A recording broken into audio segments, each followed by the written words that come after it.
to 50 movies in 50 weeks. I'm your host, Joey Hollywood, and I'm trying to get through all 50 movies in this 50 movie box set in 50 weeks. The movie I watched today was called Bluebeard from 1944. So, I'm going to be completely transparent. I am completely ignorant of the Bluebeard folktale. As I was watching it, let me start from the beginning. When I put this on, I thought it was going to be a pirate movie. It's called Bluebeard. Oh, it's going to be a pirate movie. Ends up, this is a very old tale, to scare children, I suppose, about there's many different versions of it. There's no specific or original version of the story that I can tell in the very brief time I took to research this. But Bluebeard is basically, he's typically a wealthy man who marries a woman. It's his seventh or eighth bride, and she's told that she can go in any room in the mansion except for one. And a lot of stories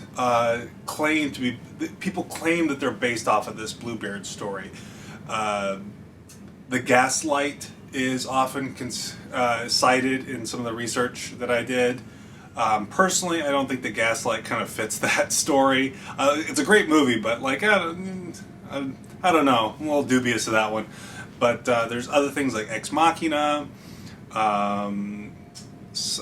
Emily Harvest, I think, is one, and those ones I can see more like clearly. Okay, that's similar to the story. But even this movie, which is allegedly based off the Bluebeard story, doesn't really seem to fall into what I researched.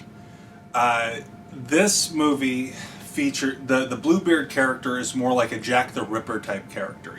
He's going through the streets of London, I think London or Paris, and he's murdering what seem to be random women. While the Bluebeard character, played by John Carradine, is I think it's France because his name is like Jacques or Jacques or something like that. He's a puppeteer, and eventually it's revealed that the reason why he's killing people is because it reminds him of his first wife, and every time he paints a portrait of one of these women, all he sees is his dead wife, and he has to kill them. It's a very different story than what I was reading about. I don't know. Like I said, I might be ignorant in this regard, but it was an okay movie. I enjoyed watching it. It kept my attention. It was a decently compelling mystery, even though it was very obvious who Bluebeard was straight from the beginning. Like, oh, it's John Carradine. There's no mystery about it. It's the weird guy with the puppets, and I say that as a weird guy with puppets. I see my own. I don't know. It wasn't a bad movie or anything. It was a decent time, and I felt a little bit more culturally enriched. I didn't know about the Bluebeard legend. There's other adaptations I saw on this list of adaptations, and I was like, oh, I might check that out.